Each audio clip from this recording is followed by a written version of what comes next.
The shuttle doors opened with a soft hiss and Tae-jin stepped onto the platform of Celestia Prime Station. He walked slowly, dragging his left leg just a bit with each step. Around him, students from dozens of alien species rushed past, chattering in languages that sounded like music, static, or thunder. Nobody looked at the quiet human limping through the crowd. Tae-jin preferred it that way. The Galactic Institute of Advanced Studies towered above him, a massive structure of glass and metal that seemed to touch the artificial sky of the station. Holographic signs floated in the air, pointing to different departments: xenobiology, galactic law, diplomatic relations. He had enrolled in all three, hoping that studying would help him understand the galaxy better. Hoping it would help him forget, he found his dormitory after getting lost twice. The door recognized his biosignature and slid open. The room was small but clean, with a window showing the stars beyond the station. Tae-jin dropped his single bag on the bed and sat down heavily. His leg ached. It always did when he was tired. Outside his window he could see hundreds of ships coming and going. 30 years ago, humans had joined the Galactic Council. 30 years since Earth had stopped fighting and started learning. 30 years since people like him had been told their services were no longer needed. A loud crash from the hallway made him tense. Old habits. His hand moved to his hip where a weapon would have been, but there was nothing there. There hadn't been for years. "Watch where you're going, human," a voice screeched from outside. Tae-jin opened his door and saw a young human girl on the floor, books scattered around her. Standing over her was a tall creature that looked like a mantis made of blue metal. Its compound eyes gleamed with amusement. 3 more aliens stood behind it, laughing. "I'm sorry," the girl said, scrambling to pick up her books. "I didn't see you." "Of course you didn't," the mantis-like alien said. "Primitive species, weak eyes. Weak everything." It kicked one of her books down the hallway. Tae-jin watched. The girl looked up and saw him standing in his doorway. Her eyes pleaded for help. He looked away and closed his door quietly. He heard her crying as she gathered her things. He heard the aliens laughing as they walked away. He sat on his bed and stared at his hands. They were shaking. The next morning, orientation began in the Grand Hall. Thousands of students filled the massive auditorium. Tae-jin sat in the back row as far from everyone as possible. He counted 12 other humans in the room.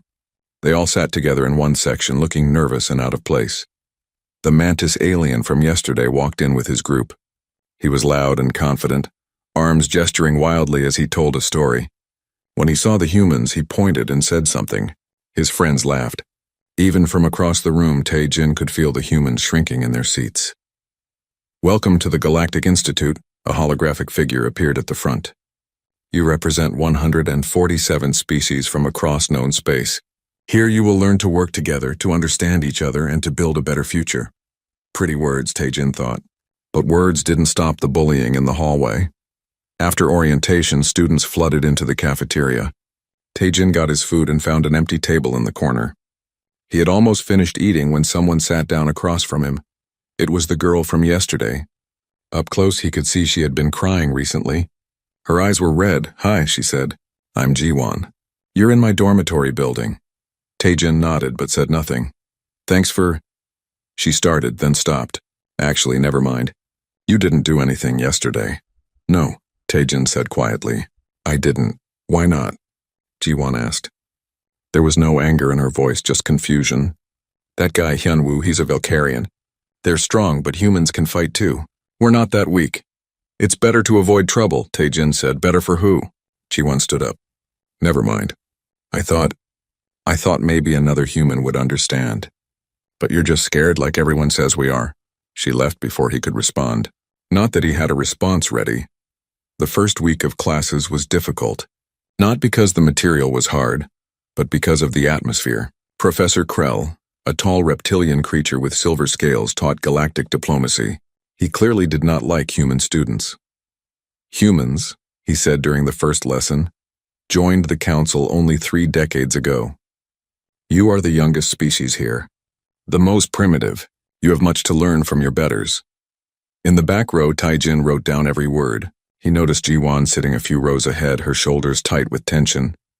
"Tae-jin," Professor Krell suddenly called out, "since you're taking notes so carefully, perhaps you can answer this question. What is the primary principle of interspecies conflict resolution?" Every eye turned to look at him. Taijin stood slowly, his leg making him unsteady for a moment. "Mutual understanding?"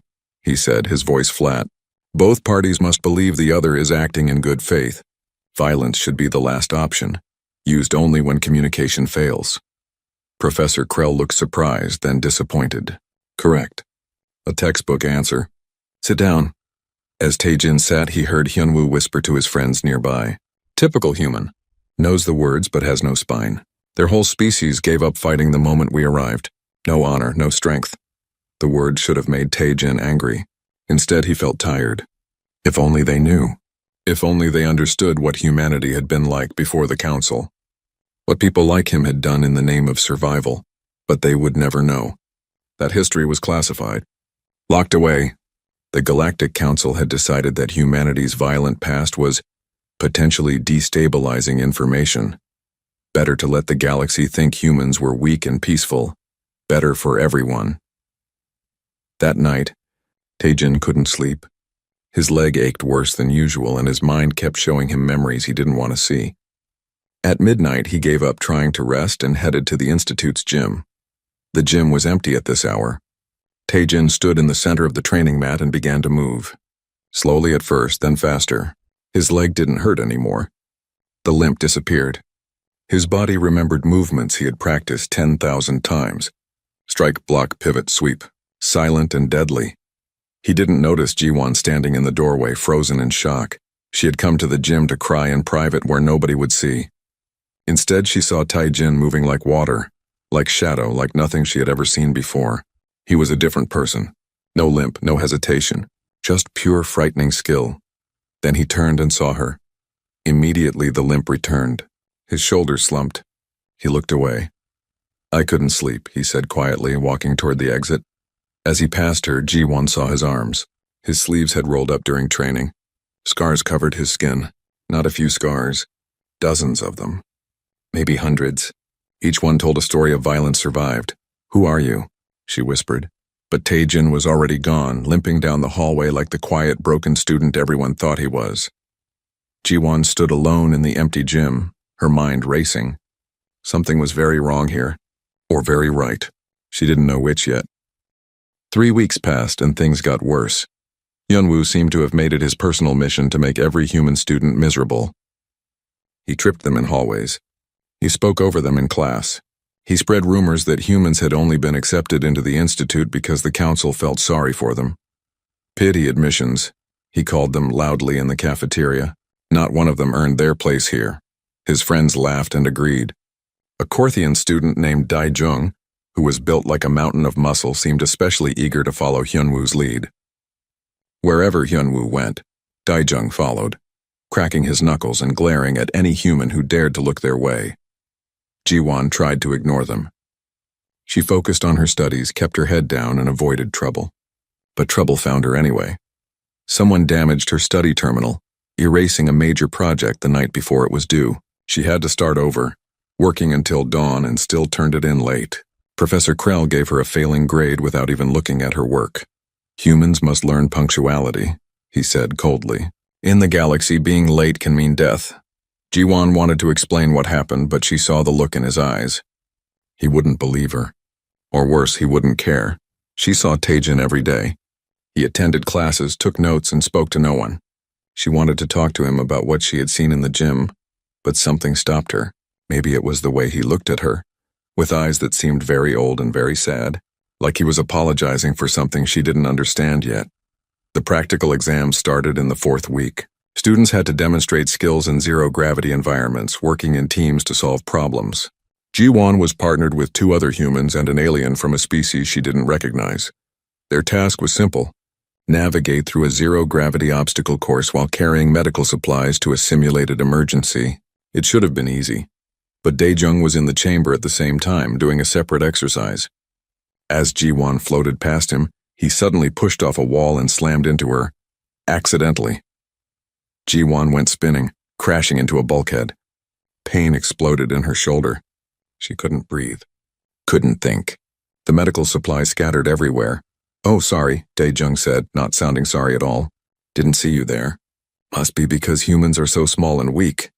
The instructor helped Jiwon out of the chamber. Her shoulder was dislocated. The medical staff had to pop it back into place. She screamed when they did, tears streaming down her face. Tae-jin was waiting outside the medical bay when she emerged, her arm in a sling. "I heard what happened," he said quietly. "Of course you did," Jiwon said bitterly. "Everyone did. It's all anyone can talk about. How clumsy the human girl is. How we don't belong here. That's not true, isn't it?" Jiwon felt anger rising in her chest, hot and sharp. "What does it matter anyway? You won't do anything about it. Nobody will. We're just supposed to take it because we're the youngest species, the weakest species, the species that everyone pities." "Jiwon, why are you even here?" she interrupted. "I saw you in the gym, Tae-jin. I saw how you moved. You're not some regular student. You're something else. But you act like you're nothing. Like you're nobody, why?" Tae-jin was quiet for a long time. When he finally spoke, his voice was barely a whisper. Because fighting back would be worse. For them, Jiwon didn't understand. She was too angry, too hurt, too tired. "That doesn't make any sense. You're just making excuses because you're scared." She walked away, cradling her injured arm. Behind her, Tae-jin stood alone in the hallway, staring at nothing. The next day in the cafeteria, everything came to a head. Jiwon was getting lunch when Hyunwoo stepped in front of her. His friends formed a circle around them. Students from dozens of species stopped eating to watch. "Hey everyone," Hyunwoo announced loudly. "I have a question for the human girl." "Jiwon, right?" She didn't respond. She tried to move around him, but Daejung blocked her path. "My question is," Hyunwoo continued, "why are humans even in the institute? You're physically weak. You're technologically backward. Your species has been in space for less than a century. What makes you think you belong here with real civilizations?"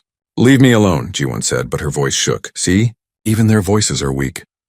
Hyunwoo turned to address the crowd. "Humans are a mistake. The council made an error letting them join.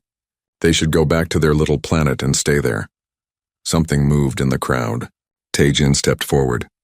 His limp seemed worse than usual today. He walked slowly until he stood next to Jiwon.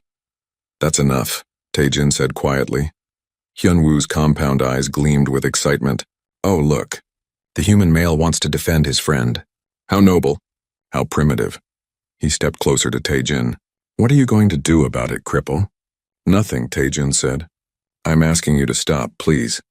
The cafeteria erupted in laughter. Even some of the human students looked away in shame.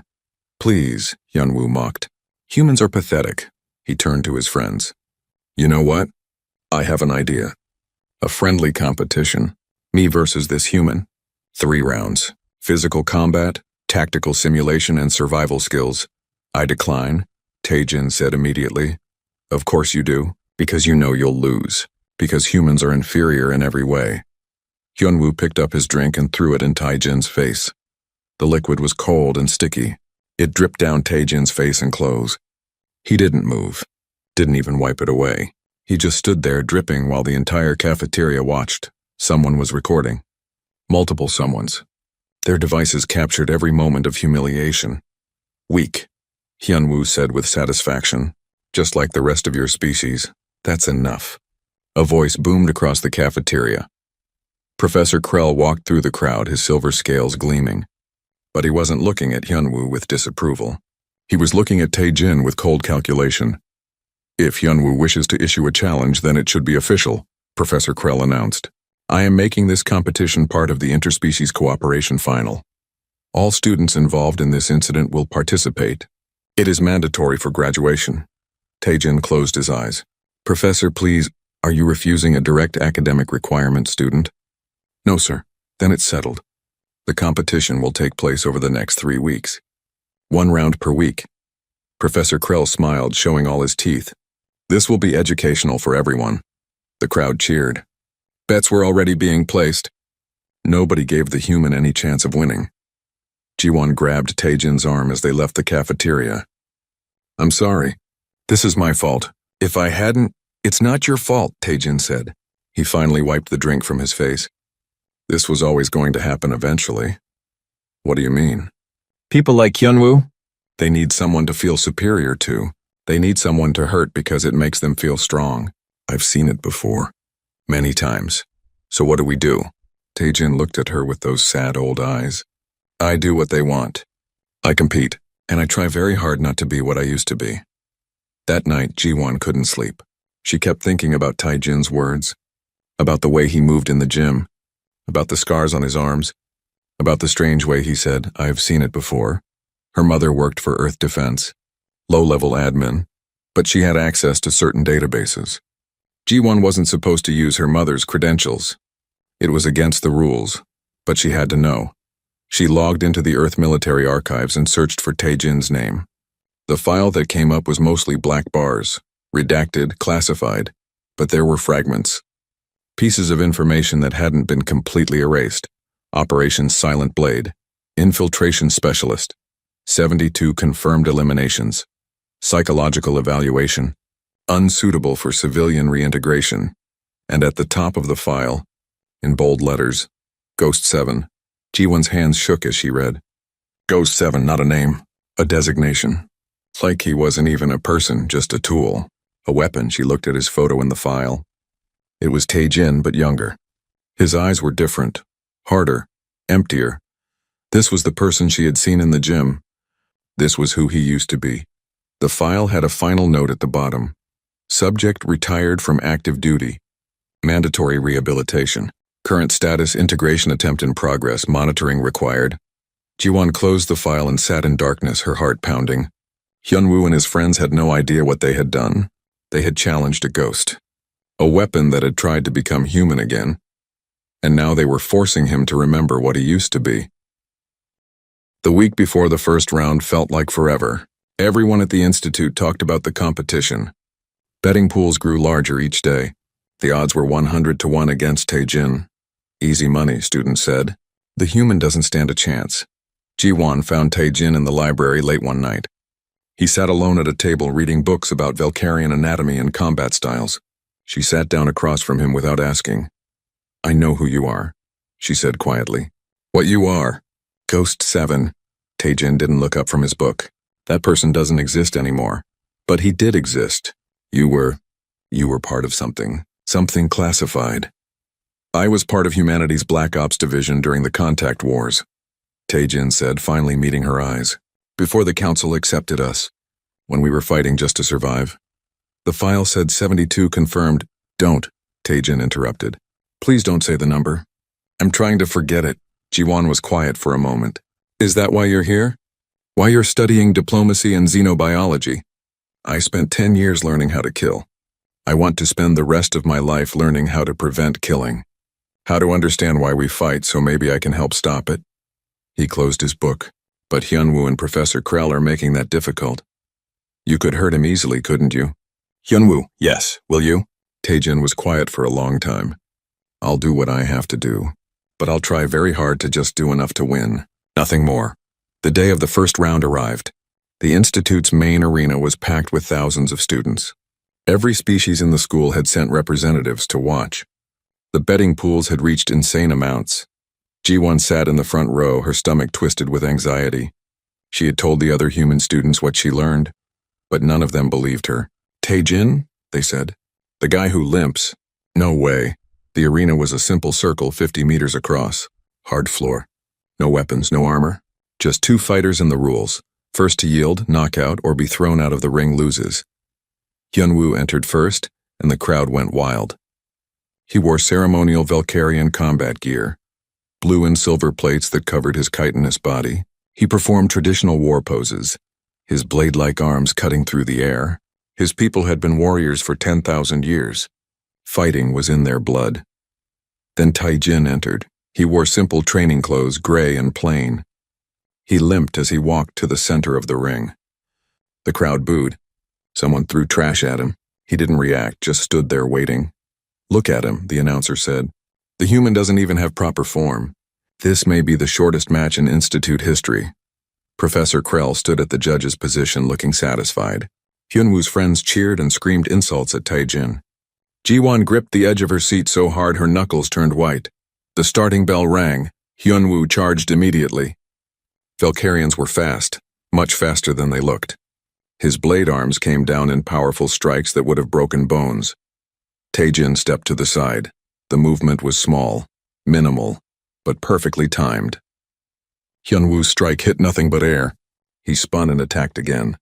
Taejin swayed back just far enough to avoid the blow. Again and again, Hyunwoo attacked. Each time Taejin simply wasn't there. He didn't block, didn't counter. Just moved, his body flowing like water around every strike. The crowd started to murmur. This wasn't what they expected. Stand still and fight. Hyunwoo screamed, frustrated. I am fighting, Taejin said quietly. 2 minutes passed. Hyunwoo was getting tired, his attacks becoming wilder. Taejin still had that slight limp when he moved, favoring his left leg, but somehow he was always exactly where he needed to be. Enough, Hyunwoo roared. He put all his strength into one massive overhead strike, both blade arms coming down like guillotines. And then everything changed. Taejin's limp disappeared. His eyes went cold and focused. He stepped forward inside Hyunwoo's guard, moving faster than most of the crowd could follow. 3 strikes, precise, controlled. Taejin's fingers hit 3 points on Hyunwoo's carapace that nobody knew were vulnerable. Hyunwoo's left side went completely numb. His arm stopped responding. His leg collapsed. He crashed to the ground, shock and pain on his face. The arena went silent. Before anyone could process what happened, Taejin was behind Hyunwoo. His hand was positioned at the joint where the Valkyrian's head met his neck, the one weak spot in their armor. It was a killing position. 1 strike would sever the neural cluster. Taejin held that position for 3 seconds. His hand didn't shake. His breathing was calm. He could end Hyunwoo's life right now and everyone watching knew it. Then Taejin stepped back. He offered his hand to help Hyunwoo up. Yield, Taejin said softly. Please. Hyunwoo stared at him, compound eyes wide with terror and understanding. This human could have killed him, should have killed him by warrior traditions. But instead he was offering mercy. I yield, Hyunwoo whispered. The crowd exploded. Some cheered, some booed. Most just sat in shocked silence. This wasn't possible. Humans were weak. Everyone knew that. Professor Krell reviewed the footage on his datapad, his face growing paler with each replay. The fight had lasted less than 3 minutes, but the video showed something incredible. There were 17 moments, 17 separate instances where Taejin could have permanently injured or killed Hyunwoo. He had chosen not to. What is that human? Someone in the crowd asked. Ji-won knew the answer. He wasn't just a human. He was a weapon that had learned to think, to choose, to show mercy. He was everything the galaxy feared about humanity, wrapped in a choice to be better. In the medical bay, doctors checked Hyunwoo's injuries. The nerve strikes were precise and temporary. Feeling would return to his limbs in a few hours. Taejin had known exactly how to disable without causing permanent harm. Hyunwoo sat on the examination table, staring at his hands. His friends gathered around him, angry and confused. He got lucky, Daejong said. Next time? There won't be a next time, Hyunwoo said quietly. You didn't see what I saw. You didn't feel it. Feel what? Control. Perfect control. He could have torn me apart. Hyunwoo looked at Daejong. That human is more dangerous than any warrior I've ever met. And he chose not to hurt me. Why? Nobody had an answer. That evening, Taejin sat on his dormitory bed, his hands shaking. He had done it. He had fought without killing, without causing permanent harm. But it had been so close, so terrifyingly close. For those 3 seconds when his hand was at Hyunwoo's neck, the old training had screamed at him to finish it. Eliminate the threat. That's what Ghost 7 would have done, but he wasn't Ghost 7 anymore. He was Taejin, a student, a person trying to be better. A knock on his door made him jump. Ji-won stood outside, holding 2 cups of hot tea. Thought you might need this, she said. They sat together in silence for a while, drinking tea and watching the stars through his window. Everyone's talking about you, Ji-won finally said. They're scared. They don't understand what happened. Good, Taejin said. Maybe they'll leave us alone now. I don't think so. Hyunwoo's friends are angry. Really angry. They think you humiliated him. I tried not to. I just wanted to win and be done with it. Ji-won looked at him carefully. You're not like other humans, are you? I mean, besides the ghost thing, you think differently. I think like someone who's seen too much, Taejin said. I think like someone who knows that winning a fight is easy. Winning without hurting anyone? That's the hard part. That's what takes real strength. Will you be okay? For the next 2 rounds? Taejin didn't answer right away. His hands had stopped shaking, but he felt tired deep in his bones. "I don't know," he admitted. "Each time I fight, it gets a little easier to remember who I used to be. That scares me more than any opponent." But what Tae-jin didn't know was that Hyunwoo's friends weren't going to wait for the second round. They were angry, humiliated, and they wanted revenge. Dae-jung convinced two others to help him. Late that night, after Ji-won left, they waited in an empty corridor near Tae-jin's dormitory. They had weapons this time. Plasma pistols set to stun. No rules, no judges, just payback. They heard Tae-jin's limping footsteps approaching. Dae-jung stepped out into the corridor, blocking his path. "No audience this time, human," Dae-jung growled, raising his weapon. "Let's see how tough you really are." Behind him, the other two aliens stepped out, their weapons also drawn. Tae-jin stopped walking. He looked at the three-armed aliens in front of him, and something in his expression changed. The sadness in his eyes was replaced by something else, something cold and calculating. "You don't want to do this," Tae-jin said quietly.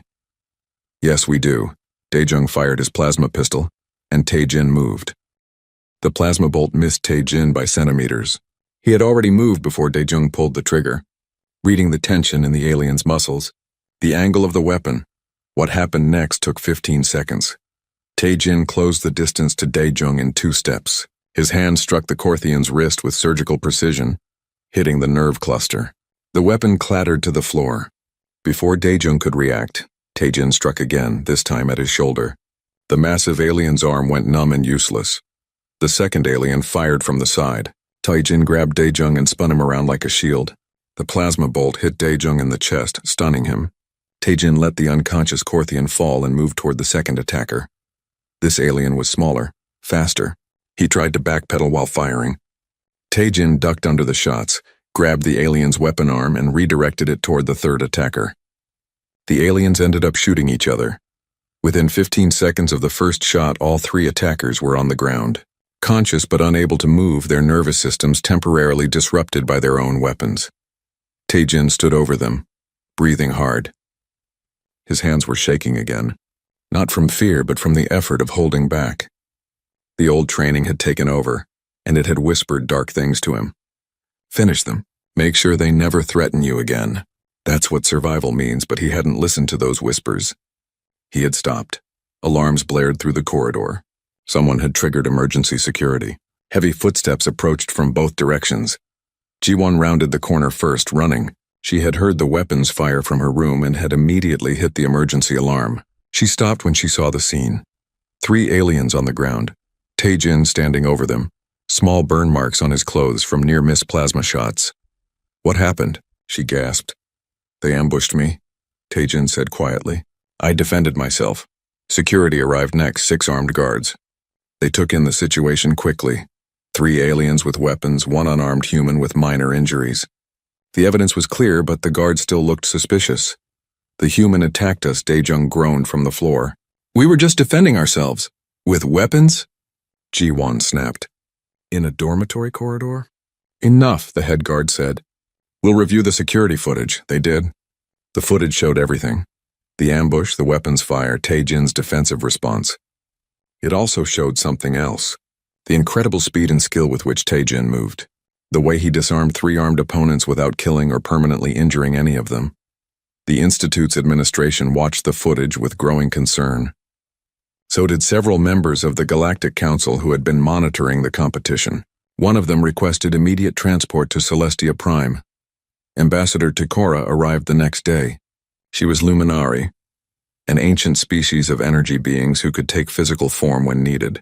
She appeared as a floating figure of light, with features that suggested wisdom and power beyond understanding. She met with Tae-jin privately in a secure room. He stood when she entered, showing proper respect. "You may sit, Ghost 7, she said, her voice like music. "Or do you prefer Tae-jin now? You know who I am. I was the council observer during humanity's integration trials. I saw what Ghost Unit was capable of." Takora's light dimmed slightly. "You were the one who infiltrated the Krelthar war camp, weren't you? Walked in alone, past 500 warriors, and walked out with the warlord's head." Tae-jin said nothing. That operation ended a war that had threatened to pull the council into direct conflict. Ghost Unit saved millions of lives, But the council decided that humanity's military capabilities were too dangerous to make public. So they classified everything and forced all operatives into retirement. They were right to, Taijin said. We were weapons. Just weapons, not people. Is that what you believe? It's what I was trained to believe. Kill the target. Complete the mission. Nothing else matters. He looked at his hands. I've been trying to unlearn that for 8 years. Trying to be human instead of a tool. Takora moved closer. And now these students have forced you to remember your training. How do you feel about that? Angry, scared, tired. Taijin met her gaze. But also grateful. Grateful? Because I proved something to myself. When those 3 attacked me, the old training took over. It would have been easy to kill them. Natural even. But I didn't. I chose not to. That means I really have changed. I'm not Ghost 7 anymore. Takora was silent for a moment, her light pulsing thoughtfully. The council will want a full report. This incident, combined with the arena fight, has raised concerns. Some council members are worried that humans have been hiding their true capabilities. We have, Taijin said simply. You ordered us to, I know, and I argued for that decision. But now I wonder if we made a mistake. Perhaps the galaxy needs to understand that humanity is not weak. You are dangerous, yes, but you are also capable of choosing peace. That combination might be valuable. She left, promising to handle the political aspects. Professor Krell was called to a meeting with her next. The meeting did not go well for the professor. You approved a competition without fully investigating the participants, Takora said. Her voice cold. You put students at risk because of your prejudice against humans. I didn't know, Professor Krell protested. The humans file was classified. How could I know he was a trained operative? You knew he was a student trying to learn. You knew he asked to decline the challenge. You forced it anyway because you wanted to see humans humiliated. Takora's light flared brighter. Your student isn't some civilian who learned to fight. He is a weapon trying to learn to be a person. And you nearly broke him. Professor Krell went very pale. What was he? What unit? Ghost Unit, Black Operations. The humans the council feared most. Takora showed him classified footage from the contact wars. Footage of Ghost 7 moving through enemy positions like death itself, silent and unstoppable. Professor Krell watched in horror. This was the quiet student who limped to class? This creature of shadow and precision? The second round of your competition will proceed, Takora said. But you will observe only. I will be judging, and you will begin treating all students with respect or you will be removed from this institute. The second round was a tactical simulation. 2 commanders, each controlling small forces trying to achieve objectives in a complex scenario. The goal was to show strategic thinking and leadership. The atmosphere was completely different now. Word had spread about the corridor incident, about the footage showing Taijin's true abilities. Students watched him with new eyes. Fear, respect, and curiosity mixed together. Hyunwoo attended, sitting in the front row. He had spent days thinking about the arena fight, analyzing every movement. He had also reviewed footage of the corridor ambush. The human's skill was beyond anything he had imagined. The simulation began. Hyunwoo commanded blue forces, Taijin commanded red. The scenario was a hostage rescue in hostile territory. Hyunwoo used standard military academy doctrine. Secure perimeter, gather intelligence, execute coordinated assault. It was textbook perfect, the kind of approach that would earn high marks. Taijin's approach was completely different. His forces didn't assault the main compound. Instead, they created distractions at multiple points, drawing enemy forces away from the hostages. He used psychological warfare, making the enemy think they were surrounded by a much larger force. When the enemy commander committed his reserves to defend against phantom attacks, Taijin sent a tiny team of 2 soldiers through an unguarded maintenance tunnel. The hostages were secured before Hyunwoo's forces even reached the compound walls. The simulation ended with Taijin's victory in 32 minutes. Hyunwoo's plan would have taken 90 minutes and resulted in multiple casualties. The audience sat in stunned silence. Explain your tactics, Ambassador Takora said to Taijin. Direct assault causes casualties, Taijin said. The enemy expects strength against strength, so I showed them strength where I had none, and used speed and stealth where they weren't looking. Make them fight ghosts while the real mission succeeds. Ghost tactics, Takora said. Special operations doctrine. Yes, Ambassador. Hyunwoo stood up slowly. He walked down to where Taijin stood and looked at him for a long moment. I need to know, Hyunwoo said quietly. How many? How many missions did you complete? Taejin's expression didn't change. Enough to learn that I never want to complete another one. And the number in your file? 72? Every single one was necessary to protect humanity's survival. And every single one haunts me. Hyunwoo felt something shift inside him. He had thought this human was prey. But Taejin wasn't prey or predator. He was something else. A warrior who had chosen to lay down his weapons, who fought against his own training every day to be peaceful. I'm sorry, Hyunwoo said. For everything. I didn't understand. Nobody does, Taejin said. That's what the council wanted. Better to let everyone think humans are weak and harmless. Better for the galaxy. Is it, though? Hyunwoo asked. Or is it better for everyone to understand that humans can be dangerous but choose not to be? It was a good question. One that Taejin had been asking himself for 8 years. The third round was supposed to be simple. A survival exercise in the Institute's biodome. A massive enclosed wilderness area where students would demonstrate their ability to work with nature. But something went wrong. 3 days before the exercise, the containment fields in Sector 7 failed. Apex predators from multiple worlds, kept in separate environments for study, broke through their barriers. Thaxian razor wolves, Korthian deathstalkers, and a juvenile Valkyrian queen serpent all escaped into the main biodome. The Institute tried to evacuate, but a group of students on a field trip were trapped inside. 12 students from various species, including G1. The terrain was too dangerous for normal rescue operations. The ravines and cave systems made transport impossible. The predators were hunting. Station security gathered outside the biodome entrance, looking at maps and arguing. They were trained for station emergencies, not wilderness survival against alien predators. We need specialists, the security chief said. Contact the military. The nearest military unit is 6 hours away, his assistant replied. Those students don't have 6 hours. Ambassador Takora stood nearby, watching the security feed from inside the biodome. She could see heat signatures. The students huddled in a cave system, predators circling nearby. You have a specialist here, she said quietly. One who has survived behind enemy lines on 17 different worlds. Everyone looked at her. The human, she said. Taejin, one human against multiple apex predators? The security chief scoffed. That's suicide. For a normal human, yes, but he is not normal. Takora pulled up Taejin's classified file on her personal display. Ghost 7 specialized in hostile environment infiltration and extraction. This is exactly what he was trained for. He's retired. A civilian? Ask him anyway. They found Taejin in the library studying as if nothing was wrong. When they explained the situation, he stood up immediately. I'll go, he said. No hesitation. No fear. Wait, the security chief said. Council regulations say you can't go alone. You need a team. Before anyone could volunteer, Hyunwoo stepped forward. I'll go. Then Dae-jung, looking ashamed but determined. I'll go too. I owe the human a debt. Professor Krell, surprising everyone, also volunteered.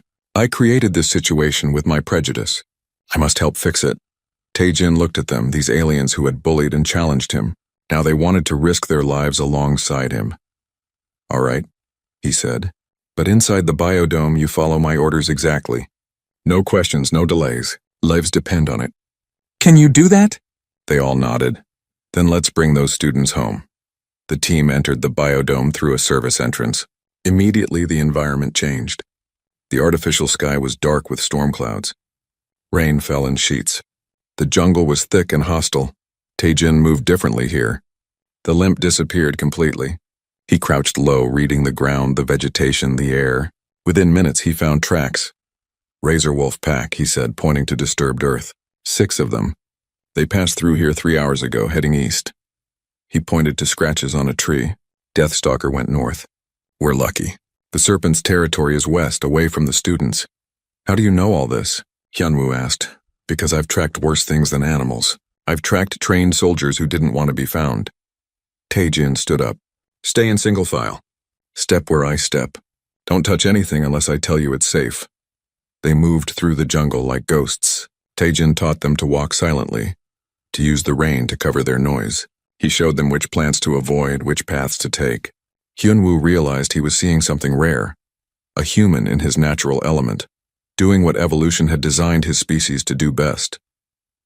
Humans were not the strongest species, not the fastest, but they were persistent, adaptable, and terrifyingly intelligent. They found razor wolf tracks again, fresher this time. Taijin held up his fist and everyone stopped. "They're close," he whispered. "Maybe 50 meters ahead. What do we do?" Taijung asked. "We don't need to fight them.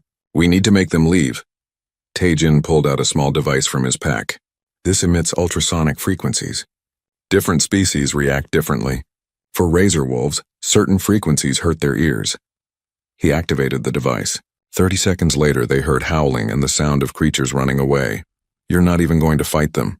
Professor Krell asked, disappointed despite himself. "Why would I? Killing should always be the last option. If I can solve a problem without violence, that's what I do." Taijin started moving again. "I've killed enough for one lifetime." They found the cave system where the students were hiding.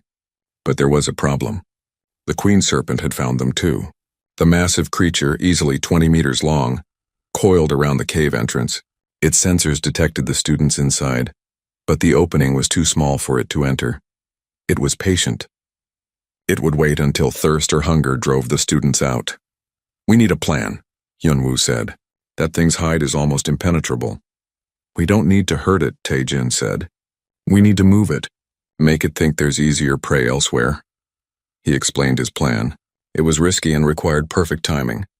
Professor Krell would use his communications equipment to create sonic disturbances at multiple points, confusing the serpent's senses. Daijung and Hyunwoo would use their natural abilities to create physical barriers and diversions. And Taijin would face the serpent directly, using his movement and knowledge to guide it away from the cave. "That's insane," Daijung said. "You'll be killed. I've done this before. Different creature, same principle." Taijin checked his equipment. "Trust me. Or more importantly, trust yourselves. You're all capable of this. You just need to work together." The plan began. Professor Krell activated his equipment, creating ultrasonic pulses that made the serpent's head turn in confusion. Daejung and Hyunwoo moved to flanking positions, using debris and vegetation to create barriers that would guide the serpent's movement. Then Taijin stepped into the open. Directly in front of the massive creature, the serpent's eyes locked onto him. It recognized prey, small and vulnerable. It struck, fangs extended fast as lightning. Taijin rolled under the strike. The serpent's head smashed into the rock where he had been standing.